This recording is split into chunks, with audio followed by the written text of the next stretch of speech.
Bonjour tout le monde. Mes pronoms sont il et lui. Donc, merci à l'équipe du Crash pour l'invitation. Très content d'être avec vous aujourd'hui pour vous présenter les principaux résultats de ma thèse réalisée dans le cadre de mon doctorat en sciences politiques que j'ai complété l'année dernière à l'Université de Montréal. Donc, ma conférence reprend le titre de ma thèse et s'intitule La temporalité de l'action collective, la longue trajectoire des mobilisations de locataires au Québec. Donc, ce midi, on va parler d'action collective, on va parler de locataires qui défendent leur droit au logement et d'histoire. Donc, ce que je propose de faire, et c'est ce que je fais dans ma thèse, c'est de prendre un recul historique et de remonter dans le temps pour comprendre la dynamique de la contestation pour le droit au logement au Québec.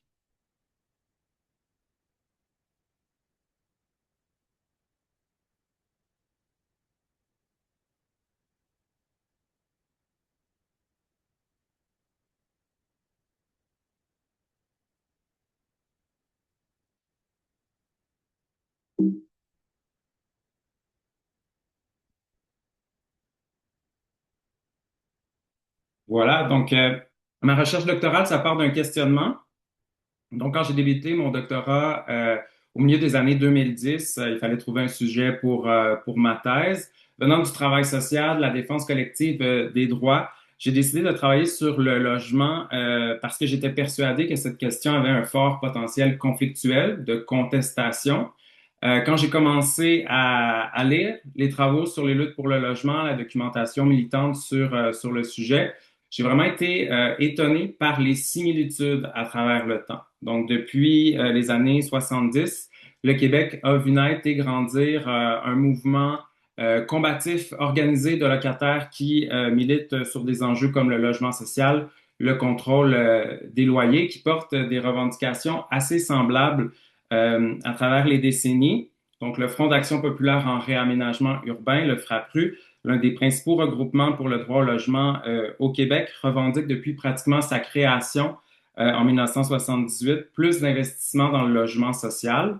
Donc, comme vous pouvez le voir dans la diapo ici à gauche, sa première campagne et sa première brochure sur cet enjeu, le logement social, un droit, remonte à 1981, soit tout juste après les premières coupes budgétaires dans le logement social par le gouvernement péquiste de l'époque. Donc, à partir de ce moment, à partir du début des années 80, ce regroupement va faire campagne de manière continue pour le maintien et l'augmentation du financement pour le logement social.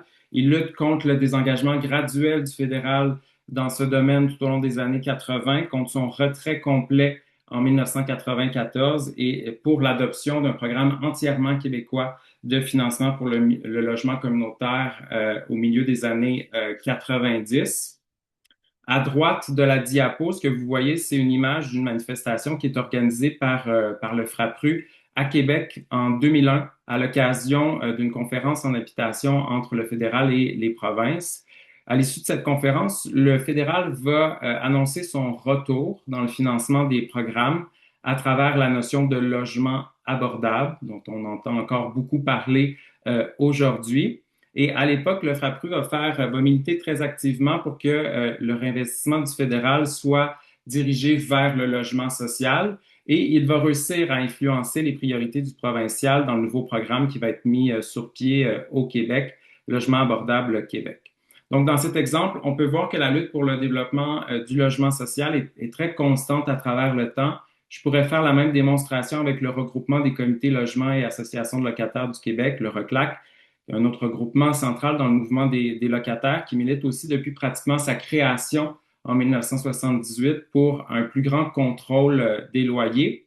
Donc, la même configuration organisationnelle, la présence de ces regroupements de comités logements locaux, les mêmes enjeux de lutte à travers le temps, des revendications aussi assez semblables, des stratégies assez similaires, et donc une trajectoire à travers les décennies qui est très constante. Ça contraste avec le concept de cycle ou de vague de protestation qu'on utilise dans la littérature sur les mouvements sociaux pour penser leur évolution. Et donc, je me suis demandé ce qui pouvait expliquer cette forme de répétition de l'histoire lorsqu'on observe les mobilisations de locataires au Québec. Comment les formes de la contestation sur le logement peuvent-elles se reproduire à travers le temps dans une société? Vous voyez à l'écran un tableau synthèse qui résume l'état des connaissances sur l'action collective pour le logement au Québec. Donc, de façon chronologique, on peut diviser l'évolution des mobilisations en trois grandes périodes. Donc, avant les années 60, où les organisations ouvrières et catholiques conservent vraiment un rôle central dans les mobilisations pour le logement. Du début des années 60 au milieu des années 70, où l'action collective va s'autonomiser de ses acteurs et prendre un essor assez considérable. L'action collective pour le logement va prendre un essor considérable à travers les luttes contre la rénovation urbaine. Et de la fin des années 70 jusqu'à la fin des années 2010, où les mobilisations pour le logement vont se déplacer sur des enjeux comme le logement social et le contrôle des loyers et acquérir leur forme organisationnelle et revendicative contemporaine. Donc, trois périodes qui se distinguent en fonction des enjeux, des modes d'organisation, des revendications, des dynamiques également.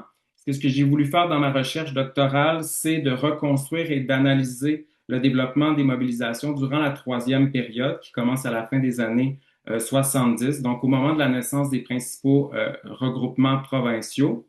Donc, comment expliquer la trajectoire très constante des mobilisations durant cette période? Je trouvais intéressant vraiment de s'attarder à cette question parce qu'on pouvait voir vraiment une filiation assez forte entre les luttes à travers le temps. Donc, pour répondre à ma question de recherche, j'ai développé un modèle d'analyse qui s'appuie sur deux littératures, donc la littérature sur les mouvements sociaux et la littérature sur l'institutionnalisme historique, utilisée dans l'analyse des politiques publiques, entre autres. Donc, en tant que politologue, je me suis dit que la stabilité d'un phénomène politique à travers le temps, ça devait venir des institutions. Donc, première composante importante de mon modèle d'analyse, la notion de régime d'intervention publique. C'est une notion qui est développée par Pascal Dufour et Marcos Ansolovici, qui s'inscrivent dans le débat sur les limites de l'approche du processus politique et de son concept de structure des opportunités politiques. Comme d'autres auteurs, Dufour et Ansolovici appellent à mieux prendre en compte le contexte institutionnel spécifique dans lequel se déroule l'action collective.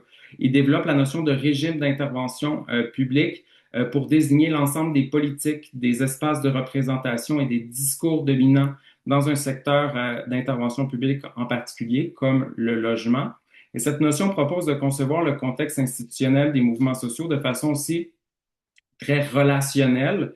Donc, les luttes politiques, les mobilisations influencent le régime en place dans un secteur d'intervention publique.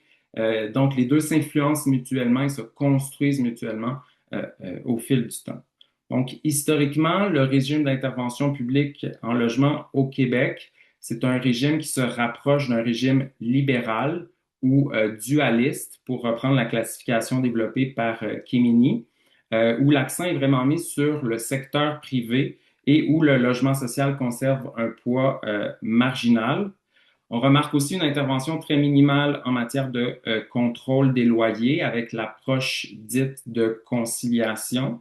Le discours dominant et institutionnalisé de l'État indique aussi que le logement est davantage conçu comme un bien marchand plutôt que comme un droit. Donc, dans ma recherche, j'ai consulté plusieurs documents gouvernementaux qui ont été produits à travers les décennies depuis les années 70 et on voit assez clairement que le logement dans le discours dominant institutionnalisé utilisé par l'État est davantage conçu comme un bien marchand qu'un droit. Donc, deuxième composante importante de mon modèle, la notion de processus de renforcement. Donc, je me base ici sur les travaux de Paul Pearson et l'argument de la dépendance au sentier. Donc, la dépendance au sentier, c'est quoi? C'est l'idée que les événements se déroulant à un stade initial dans le temps vont limiter la série potentielle des événements pouvant survenir à un stade ultérieur. Donc, les phénomènes qui évoluent selon cette logique suivraient un même sentier, une même trajectoire et resteraient dépendants de leur développement antérieur.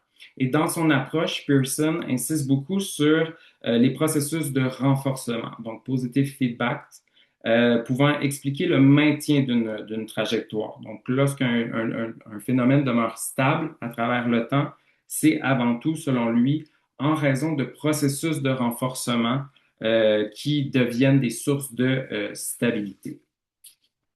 Donc, c'est à travers ces deux notions, donc de régime d'intervention publique, de processus de renforcement, que j'ai construit mon modèle d'analyse. Donc, d'un côté, on retrouve le régime d'intervention publique en logement, donc l'ensemble des politiques, des espaces de représentation du discours dominant et institutionnalisé. De l'autre, les mobilisations de locataires, donc les enjeux des luttes, les revendications, les stratégies qui sont utilisées, et entre les deux, des processus de renforcement potentiels qui se forment dans les interactions entre ces deux éléments et qui maintiennent le mouvement des locataires sur une même trajectoire. Donc, sur le plan de la méthodologie, donc ma recherche s'appuie sur les principes de l'étude de cas, donc en proposant un examen empirique détaillé d'un mouvement social sur un temps long, assez long.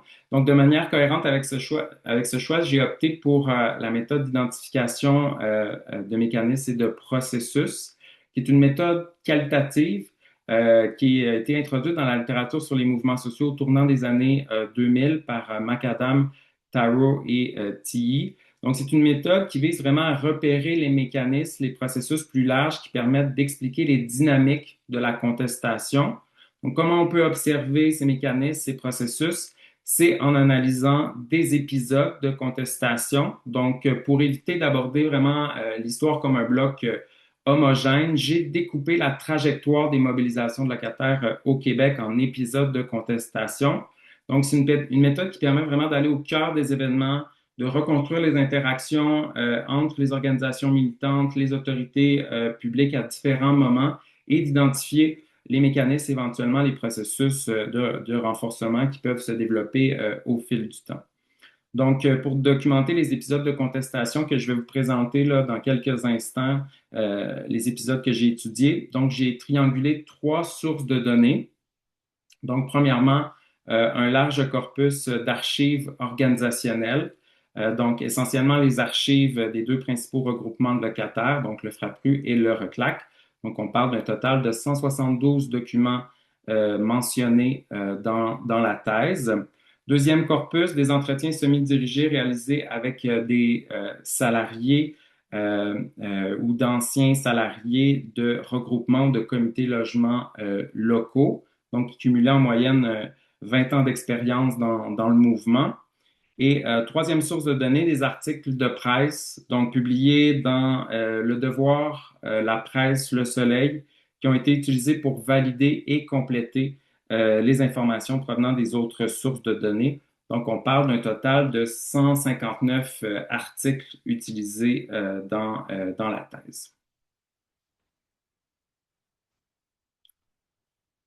Donc, vous voyez ici dans la diapo les 12 épisodes de contestation qui ont été reconstruits et analysés à partir de ces différentes sources de données que je viens de vous mentionner. Donc, vous pouvez voir que les premiers épisodes de contestation, les campagnes pour le gel des loyers et la lutte contre le déplacement des populations locales, donc ça débute en 1978, donc l'année de fondation des deux principaux regroupements de locataires, le FRAPRU, le RECLAC. L'intervalle couvert dans l'étude s'échelonne jusqu'en 2004. Donc, l'objectif initial de la recherche, c'était vraiment de couvrir 40 ans et d'aller jusqu'en 2018. Mais documenter, analyser 40 ans de lutte, c'est coûteux en temps. Donc, j'ai dû me résoudre à arrêter mon analyse en 2004 pour m'assurer de traiter tous les épisodes avec la même qualité d'analyse. Parmi les épisodes abordés, je parle entre autres de la lutte contre le resserrement de l'accès au HLM à la fin des années 80, au début des années 90, de la lutte pour l'usage obligatoire du bail type, donc qui est une lutte victorieuse qui a été menée au milieu des années 90, de toutes les mobilisations qui entourent l'adoption d'Accès Logis et du programme Logement abordable Québec à la fin des années 90 et au début des années 2000. C'est une lutte contre la déréglementation des loyers qui a eu lieu au début des années 2000, 2003, 2004, où le gouvernement libéral de l'époque a voulu revoir la législation en matière de contrôle des loyers. Donc, vous pouvez voir que les épisodes abordés concernent deux enjeux, donc le logement social et le contrôle des loyers. Le contrôle des loyers qui permet d'élargir un peu et de couvrir aussi les droits des locataires. Donc, ce choix s'explique par le fait que ces enjeux sont vraiment les plus visibles dans les mobilisations durant la période couverte par ma recherche. Les programmes de logement social et la législation en matière de contrôle des loyers concernent tous les deux aussi l'abordabilité, le coût du logement et sont centraux au conflit social sur cette question. Donc, un complément d'information sur la méthodologie. Donc, on vient de voir là, les 12 épisodes de contestation qui ont été explorés dans ma recherche. Pour les analyser, j'ai utilisé les outils produits pour étudier les dynamiques de la contestation. Donc, on parle de l'analyse par épisode et de l'identification de mécanismes. Donc, comment on peut définir un épisode de contestation? C'est vraiment un courant continu d'interaction contestataire portant sur le changement d'une politique publique, donc dans le cas présent en lien avec le logement. Donc, si on parle d'épisode, c'est qu'il y a un début, il y a une fin à un épisode. Donc, ça commence généralement lorsque le gouvernement va faire connaître son intention de modifier une politique, une loi, un programme.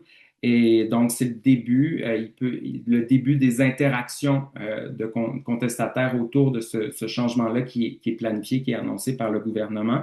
L'épisode va se terminer au moment où l'issue de cette tentative-là va être connue à partir du moment où les modifications, les changements vont être adoptés, amendés, où il pouvait avoir aussi abandon d'un projet de loi, de quelque chose qui était annoncé. Et donc aussi, lorsque les interactions contestataires à ce sujet vont décliner, vont diminuer. Donc, c'est ce qui nous permet de circonscrire un épisode de contestation. Les 12 épisodes choisis sont relatés dans la recherche en fonction de trois composantes. Donc, les acteurs présents, donc généralement le gouvernement face au regroupement de défense des locataires, les actions qui sont posées durant l'épisode et les séquences, donc les séries d'actions donc, par exemple, les campagnes qui ont été organisées au cours d'un même épisode. Donc, le deuxième outil d'analyse que j'ai utilisé, c'est l'identification de mécanismes. Donc, on peut définir un mécanisme comme une voie par laquelle un effet est produit.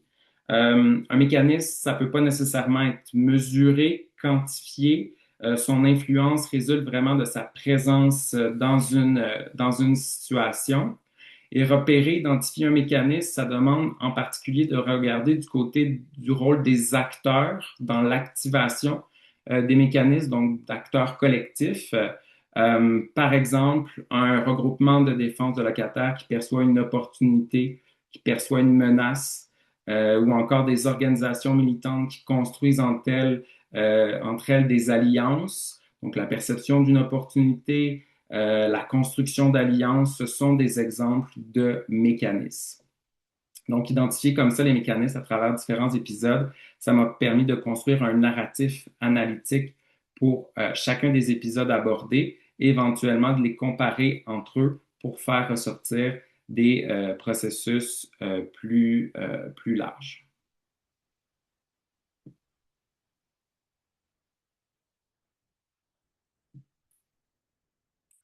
Donc, résultats. Donc, on va commencer à discuter des résultats maintenant. Donc, en analysant les 12 épisodes de contestation qui s'échelonnent de 1978 à 2004, j'ai pu retracer trois grands processus de renforcement qui se sont formés dans les interactions entre le régime d'intervention publique en logement et les mobilisations de locataires. Donc, je vous les nomme et je vais vous les présenter plus en détail dans quelques instants. Donc, premier processus, la provincialisation. Donc, la provincialisation, ça renvoie à l'échelle d'action que le mouvement de locataires au Québec a privilégié historiquement, donc le niveau provincial durant la période couverte par mon étude. Deuxième processus, la rétroaction politique ou rétroaction sur les politiques, donc policy feedback, qui réfère à l'idée que les mobilisations ont servi à défendre des arrangements institutionnels favorables aux locataires. Donc, deuxième grand processus. Et troisième processus, l'institutionnalisation, donc qui désigne l'intégration des acteurs collectifs du mouvement, comme le Frappru et le Reclac, à des espaces de représentation des intérêts dans le secteur.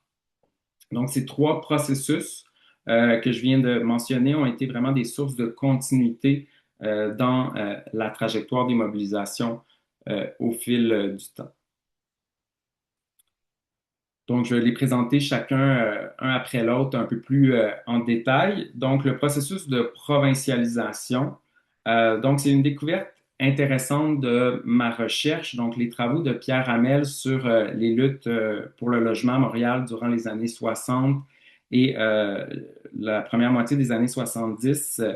Ces travaux avaient bien montré que les mobilisations à l'époque se construisaient vraiment surtout à l'échelle municipale. Et ma recherche vient montrer qu'à partir de la fin des années 70 jusqu'au milieu des années 2000, et on pourrait prolonger un peu le constat, le provincial est l'échelle de prédilection du mouvement. Donc, l'État québécois devient la cible principale et le niveau de gouvernement avec lequel le mouvement cherche à interagir. Donc, vous pouvez voir sur la diapo les mécanismes qui composent ce processus de provincialisation. Donc, parce que l'analyse d'épisodes de contestation, ça permet de retracer, de retracer les composantes de ce processus-là. Et donc, la provincialisation, ça comprend plusieurs mécanismes. Et c'est un processus qui commence historiquement à l'interne du mouvement par la constitution d'acteurs collectifs. Donc, le regroupement pour le gel des loyers, 1978, qui va devenir le RECLAC en 1980, et le FRAPRU, qui est aussi créé en 1978. Donc, dans leurs premières années d'existence, ces regroupements vont vraiment chercher, on peut le voir dans les archives, on peut le voir en retraçant la genèse de la création des regroupements, que ces regroupements vont vraiment chercher à identifier des enjeux qui sont provincialisables. Donc, pour reprendre le mot utilisé dans certains documents que j'ai pu consulter. Donc, le choix du logement social et du contrôle des loyers va leur permettre d'augmenter, à partir du moment où ils vont faire le choix de se focaliser sur ces enjeux-là, de se concentrer sur ces enjeux-là. Donc, ça va leur permettre d'augmenter leur nombre de membres locaux et d'étendre leur présence sur le territoire dans différentes villes et régions du Québec. C'est pas nécessairement acquis dès la création des regroupements. C'est très visible dans le cas du FRAPRU, où c'est créé en 1978, mais c'est seulement en 1981 qu'on va décider de se concentrer et de donner la priorité au logement social. Et à partir de ce moment-là, le regroupement va pouvoir recruter de nouveaux membres, s'étendre dans différentes villes à travers la province. Et donc, par la suite, la provincialisation, après avoir traversé cette phase-là plus interne, va passer à se construire davantage à l'externe du mouvement, dans sa relation avec l'État québécois. Donc, pour reprendre l'exemple de la lutte pour le logement social, ma recherche montre bien que le FRAPRU cherche, dès le milieu des années 80, à rapprocher sa cible et à forcer le provincial à adopter ses propres programmes de logement social, alors que le fédéral est très présent encore dans le secteur. Il va avoir entre autres une lutte pour amener l'adoption d'une politique globale, une politique québécoise globale de l'habitation à la fin des années 80 et au début des années 90, donc qui va dans le sens d'adopter des programmes entièrement québécois de financement pour le logement social. Et le FRAPRU va aussi avoir tendance à définir le fédéral comme un adversaire commun qu'il partage avec le provincial. Et donc, ça va, entre autres, aussi ce mécanisme-là de définition d'un adversaire commun, de définir le fédéral comme un adversaire face aux intérêts qui peuvent être partagés au Québec. Donc, ça va, entre autres, faciliter l'adoption du programme Accès Logis en 1997. Donc, ce premier processus de provincialisation, c'est un résultat intéressant qui montre que la construction de la contestation à une échelle d'action en particulier, dans cette recherche, ça a amené le régime d'intervention publique en logement à se densifier au niveau provincial également. Donc, du conflit, de la contestation, des mobilisations à l'échelle provinciale, ça a amené une densification au niveau institutionnel aussi à ce niveau-là. Et donc, le conflit a favorisé l'adoption de davantage de politiques, une densification institutionnelle à ce niveau du régime d'intervention publique. Deuxième processus de renforcement, donc la rétroaction politique, que j'aborde avant tout comme un processus de défense des arrangements institutionnels existants. Donc, dans ce processus, l'action collective, les mobilisations servent à générer des rétroactions positives et à éviter un recul ou un affaiblissement de protection destinée aux locataires, comme par exemple le fait d'avoir accès à un logement social, la possibilité d'avoir recours à un tribunal spécialisé en logement, etc. Donc, des arrangements institutionnels déjà existants qui ont été adoptés précédemment et que les mobilisations servent à protéger. Ce qui est intéressant avec ce processus, c'est qu'il est très récurrent à travers le temps. Donc, il apparaît très tôt dans l'histoire du mouvement. Donc, dès le début des années 80, dès les premières années suivant la création des principaux regroupements, il va ressortir clairement dans la moitié des épisodes de contestation que j'ai analysés. Par exemple, au début des années 80, on va se mobiliser pour défendre la régie du logement qui vient d'être mis en place en 1980 dont les fondements institutionnels vont être contestés dès la création de l'institution devant les tribunaux par les associations de propriétaires à l'époque. Autre exemple, la lutte contre le resserrement de l'accès au HLM, également à la fin des années 80 et 90, où le gouvernement va tenter de modifier à ce moment-là les règlements d'attribution et de conditions de logement dans les HLM, donc qui viennent encadrer entre autres le calcul des loyers. Donc, on va mener des mobilisations importantes, entre autres avec le FRAPRU, à cette période pour freiner, dans le fond, ces modifications-là et les empêcher pour garder un accès significatif et important au HLM. Et dans ces épisodes, les mobilisations sont déclenchées par différents mécanismes qu'on observe de façon récurrente aussi. Donc, premièrement, la perception d'une menace, donc en lien avec une tentative de réforme ou de modification d'une politique. Donc, une menace qui viendrait affaiblir une protection pour les locataires.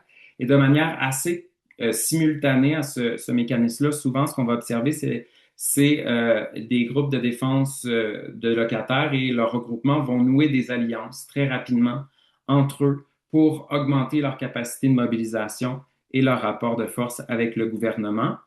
Et donc, dans certains cas aussi, la rétroaction politique, ça passe par une stratégie qu'on peut appeler de recadrage de la part des groupes de défense de locataires. Donc, par exemple, le gouvernement propose d'utiliser la notion de logement abordable.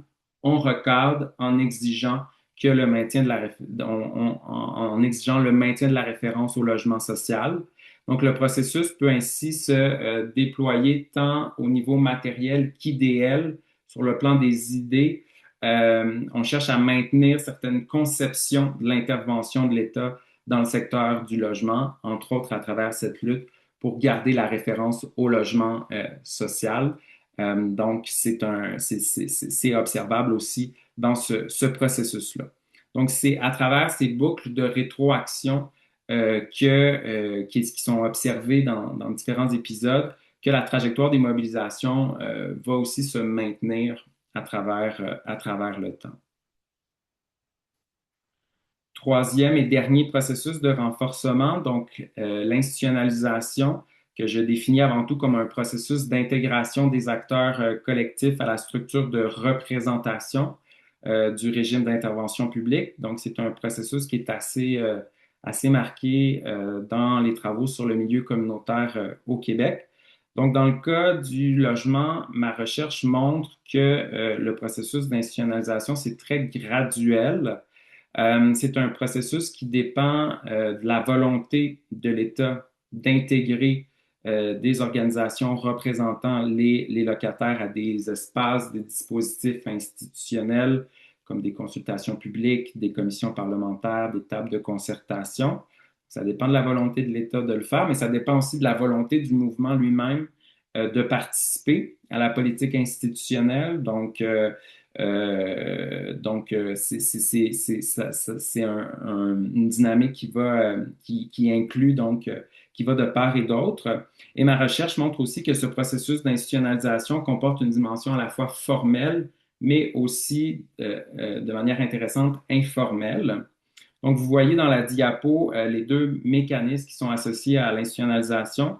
Le premier mécanisme, la perception d'une opportunité, donc d'une ouverture dans l'élaboration d'un programme, d'une loi. Donc, c'est quelque chose qui s'observe là dans différents épisodes aussi à travers le temps. Donc, une ouverture qui se crée et une ouverture qui est initiée par l'État et qui peut être saisie ou non par le mouvement à certains moments. Donc, c'est une première composante de ce processus-là d'institutionnalisation. Ce processus-là comprend aussi un autre mécanisme qui est davantage lié à la création d'une opportunité.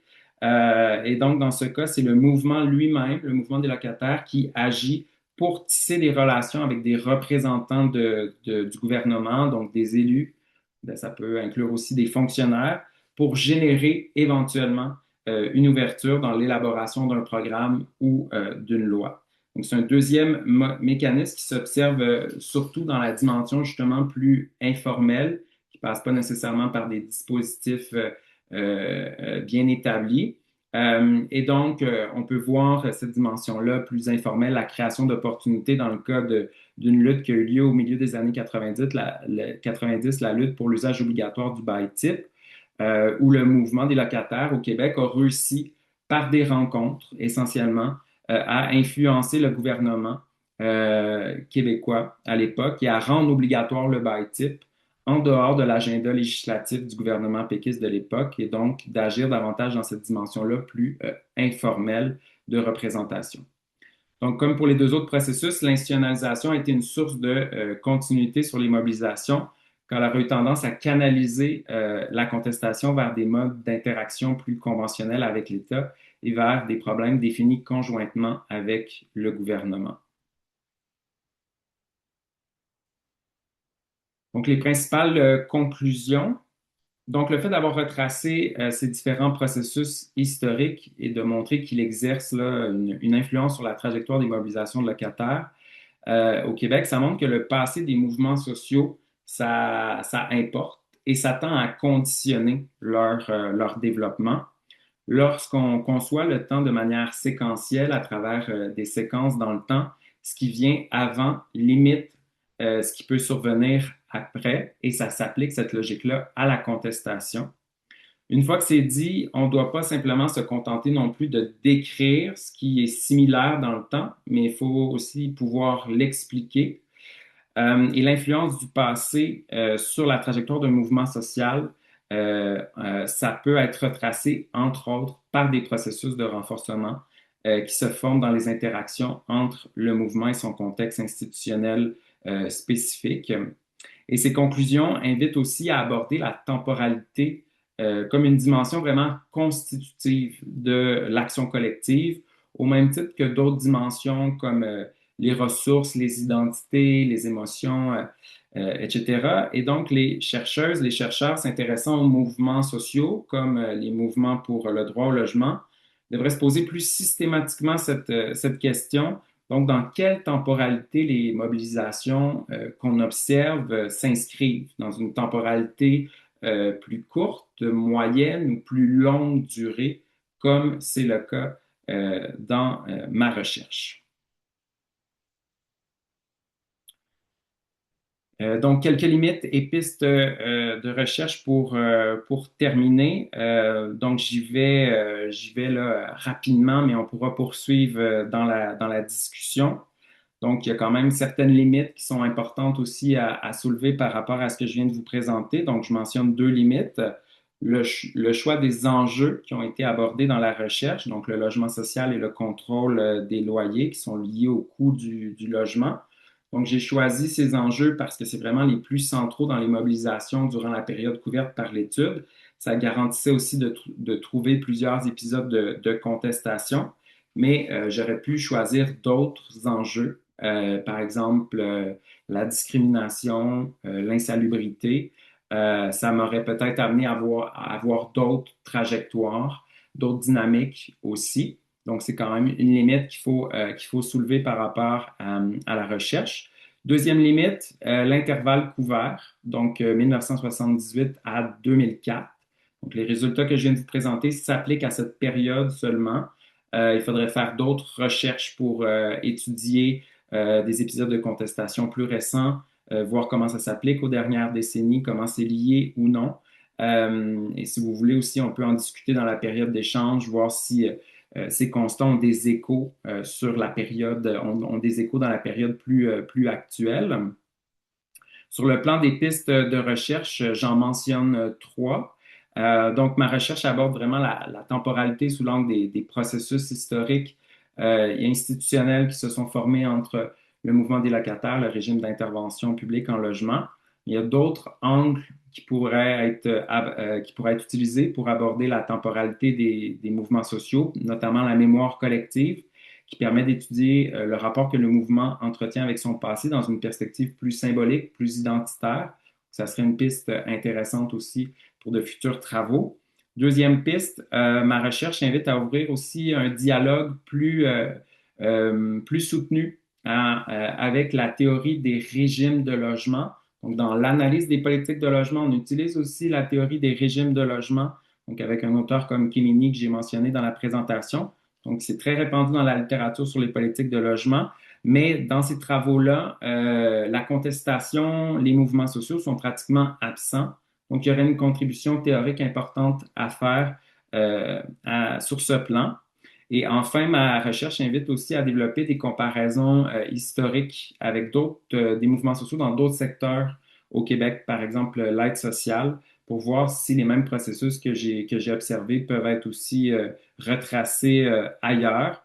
Donc, certaines pistes de recherche à poursuivre. Donc, merci beaucoup pour votre attention. Je vais être très content de recevoir vos questions pour poursuivre la discussion.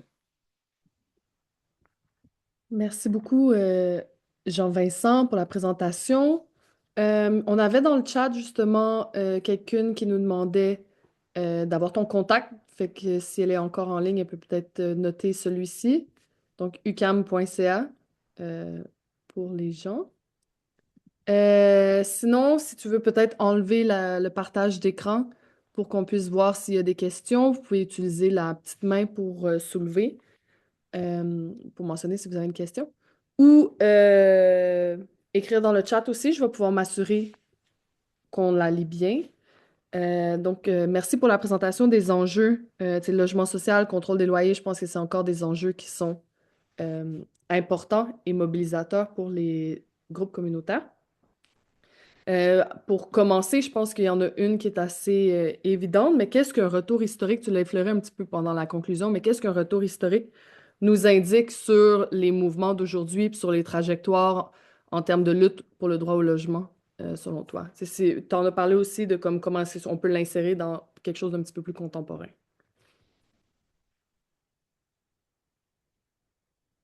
Oui, ben dans le fond, comme je le mentionnais, je pense que merci pour la question. C'est vraiment cette idée je pense que quand on fait de la recherche, quand on observe un phénomène politique comme des mobilisations de locataires, d'autres phénomènes politiques comme l'adoption de politiques aussi en logement, c'est important de se poser la question dans quelle temporalité ça s'inscrit. C'est-à-dire que des fois, il y a des phénomènes qu'on observe de façon très actuelle, très présents, qui s'inscrivent dans des très longues trajectoires. Et si on ne comprend pas cette longue trajectoire, si on n'est pas capable de la retracer, de tout comprendre toutes les filiations, les ramifications historiques des phénomènes contemporains qu'on observe, ben ça vient, dans le fond, limiter notre compréhension ou amoindrir notre compréhension de choses très actuelles qu'on peut observer. Donc, je pense que ça amène cette perspective-là une richesse supplémentaire, puis une compréhension plus fine des phénomènes aussi. Puis la perspective historique, la perspective de longue durée, ça permet de poser des questions sur les continuités, les changements, pourquoi ça change, pourquoi ça reste continu aussi dans le temps. Donc, c'est des questions importantes à se poser aussi, puis qui permettent là, de comprendre des fois des choses qu'on observe dans l'actualité, mais qui remontent à une temporalité plus longue. Oui, merci. Il y a Monique qui a la main levée.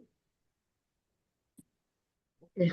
Bonjour à tous. Bonjour Vincent et merci beaucoup pour votre présentation. En fait, j'avais une question, c'est par rapport à, parce que l'une des perspectives que vous présentez, donc vous dites ici d'autres recherches pouvaient poursuivre avec un temps récent en fait. Donc, euh, donc je pense que actuellement, moi, je travaille sur la question du logement, en fait, la question des luttes, des luttes urbaines pour le logement. Et puis, je pense que je vais emboîter en fait votre pas. Donc, parce que moi, je travaille sur une période de 2021, de 2001 à 2024.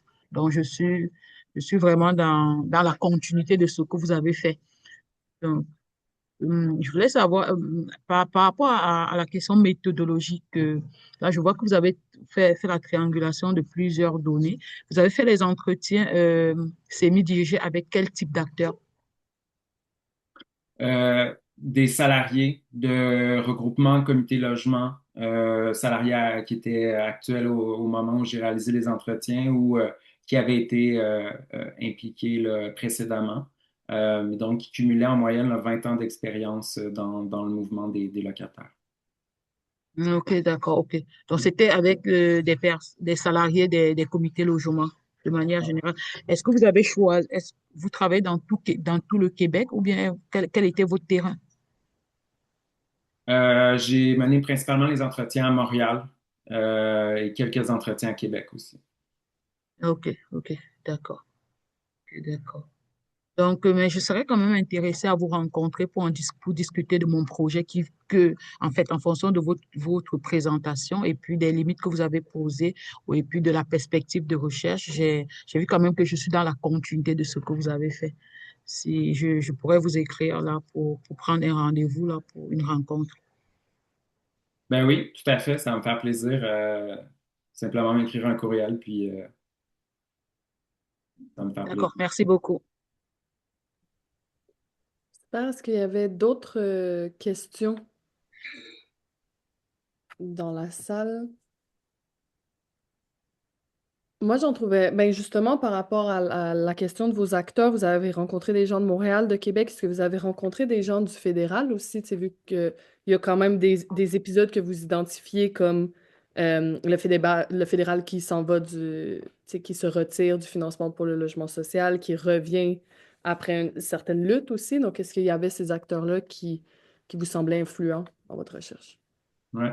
Moi, j'ai vraiment rencontré des gens de l'interne du mouvement, donc j'ai pas rencontré des représentants de l'État, du gouvernement, de fonctionnaires ou d'élus. Il y a pas cette perspective-là qui est amenée. C'est vraiment ce que je voulais vraiment documenter, c'était vraiment le point de vue du mouvement en tant que tel, ses stratégies, ses modes d'organisation, ses revendications, les choix de lutte, d'enjeux. Et donc, oui, mais ça pourrait être intéressant dans d'autres recherches d'avoir la perspective des représentants de l'État aussi sur leur vision, leur perception du mouvement aussi, mais c'est pas couvert dans l'étude en tant que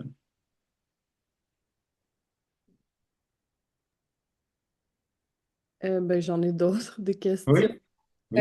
Euh, Parce que je suis géographe, puis la perspective comme politologue ou celle que tu as présentée, elle semblait quand même, ben, tu sais, c'est une étude quand même grande sur les mouvements sociaux et tout ça, mais je me demandais si tu avais vu quand même des applications territoriales différentes, tu sais, des reprises par rapport à une différence entre le Frappru, le Reclac ou genre même entre Montréal et les régions sur quelle lutte était plus portée, qu'est-ce qui était plus important pour les populations locales? Est-ce que c'était les logements sociaux, le contrôle des loyers? Est-ce que c'était justement ce que tu nous as invité à réfléchir à la fin de la conclusion, la, la, la salubrité, merci, la salubrité et tout ça? Donc, est-ce que tu avais quand même vu des différences comme ça ou vu que tu étudiais à un niveau plus macro, le niveau provincial, les grands mouvements de contestation, il y avait peu de dissidence là-dedans? Ouais. Ben, ce qui est intéressant, c'est que oui, il y a des variations qu'on pourrait dire géographiques. Puis, dans le fond, ça s'observe beaucoup aux origines, dans la genèse des regroupements, dans leur création. Donc, on peut voir assez clairement dans les archives que j'ai consultées du RECLAC et du FRAPRU que le regroupement pour le gel des loyers, donc qui est fondé en 78 et qui change de nom en 80 pour le RECLAC, à la base, à l'origine, c'est vraiment un regroupement très montréalais, donc des comités logements de quartiers centraux, donc Centre-Sud, euh, Plateau Mont-Royal, Rosemont, donc vraiment quartiers centraux. Et donc, c'est le noyau, en fait, du regroupement. On va avoir des représentants là, à Québec là, un peu plus tard dans l'histoire, mais à la base, à l'origine, c'est vraiment plus montréalais. Alors que si on compare au FRAPRU, le FRAPRU, bon, c'est créé pour lutter contre les programmes de rénovation urbaine. Donc, ils sont déjà en train de se terminer là, à la création du regroupement, d'où un peu la période un peu de recherche de nouveaux enjeux et l'apparition du logement social comme enjeu prioritaire en 81. Mais donc, au moment de sa création, dans les premières années, le FRAPRU est un regroupement qui a davantage des membres à Québec, donc dans la ville de Québec, quand même certains membres à Montréal, donc dans le centre-sud et à Verdun, mais quand même, ça reste la plus grande partie des membres sont à Québec.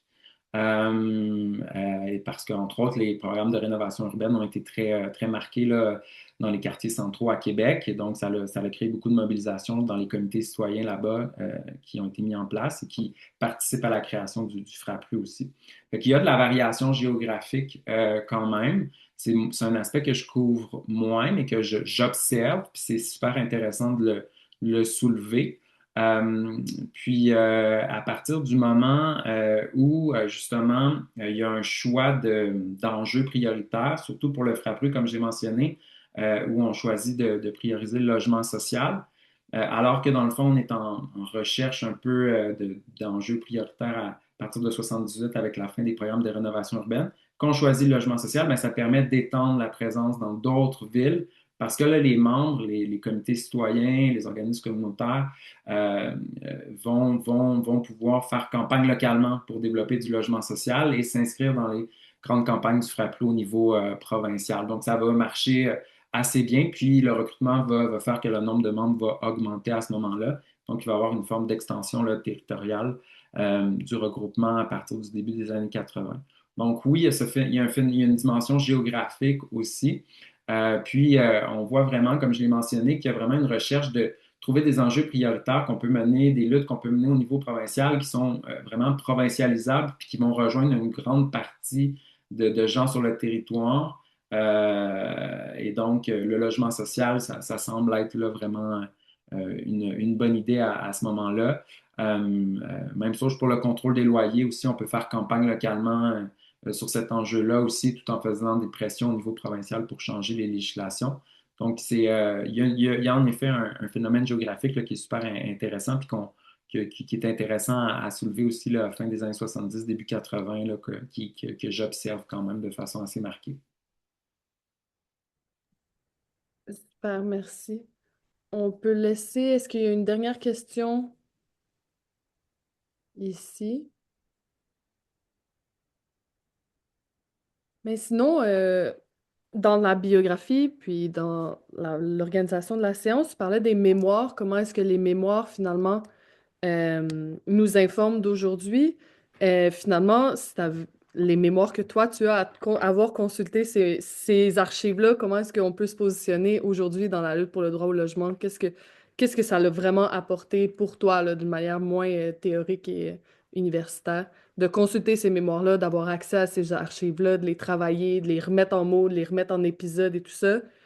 Puis qu'est-ce qu'on peut projeter finalement de ça? Ouais. Ben, ce travail-là que je l'ai fait avec vraiment une humilité par rapport à ça, puis un très grand respect pour le travail de tous les militants, les militantes qui ont milité pour le droit au logement là, à travers les décennies au Québec, qui font un travail incroyable. Puis, à travers la perspective historique comme ça à long terme, moi, ce que je vois, c'est que, bon, évidemment, on est en pleine crise du logement, c'est difficile. c'est extrêmement difficile. Mais sans ce mouvement-là combatif et organisé de locataires qui s'est développé à travers les décennies, on serait arrivé à la crise du logement actuelle beaucoup plus mal en point. Ça a été très efficace à travers le temps. Donc, on peut penser entre autres au maintien d'Accès Logis jusqu'en 2023. C'est quand même une très grande victoire d'avoir continué de développer le parc de logement social. Donc, l'usage du bail type obligatoire, c'est une victoire aussi du mouvement des locataires. Donc, moi, ce que j'ai beaucoup d'admiration et un très grand respect. Donc, c'est ça qui se développait à travers toutes ces consultations-là d'archives, tout le temps que j'ai mis à documenter tout ça. C'est un sentiment là, qui émane quand même de ce travail-là. Puis une conviction comme quoi ça a été très utile et la lutte a payé. Donc, des fois, c'est difficile de voir les gains, mais il y en a eu. Puis juste le maintien des acquis, le maintien des droits qui ont été développés précédemment aussi, c'est une victoire en soi. Puis je pense que c'est important de le rappeler puis de le mentionner. Puis voilà, donc c'est avec humilité, un très grand respect, une admiration là, que j'ai développé ce travail-là. Et donc, c'est ce que je pourrais dire pour conclure la présentation. C'est vraiment un beau mot de la fin. Il y a Monique qui lève la main. Je laisse un petit peu de temps, puis ensuite, on va conclure. D'accord, merci. J'avais une dernière question. En fait, je voulais savoir, est-ce que vous pouvez un peu revenir sur votre cas d'analyse, s'il vous plaît? Parce que j'ai vu que vous avez utilisé deux approches dans les mouvements sociaux et une autre approche que je n'ai pas bien saisie. Est-ce que vous pouvez revenir dessus, s'il vous plaît?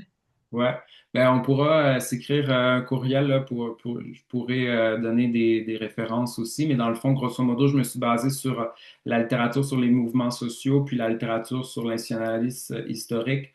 Donc, c'est à la croisée là, de la littérature sur l'action collective, mais aussi des politiques publiques. Donc, c'est deux choses que j'ai croisées là, dans mon modèle d'analyse. Mais si vous voulez des références là, plus précises, on pourra s'écrire un courriel. Ok, d'accord, merci beaucoup. Ben, merci beaucoup, Jean-Vincent, pour la présentation de ce midi. Merci à tous les participants, participantes. Cet écho du crash va être sur notre chaîne YouTube d'ici demain pour rediffusion si jamais vous voulez revoir le PowerPoint, mieux explorer tout ça. Puis restez à l'affût pour nos prochains échos du crash. On en a de cédulés pour les prochains mois également. Merci beaucoup. Bye. Merci. Bye, merci.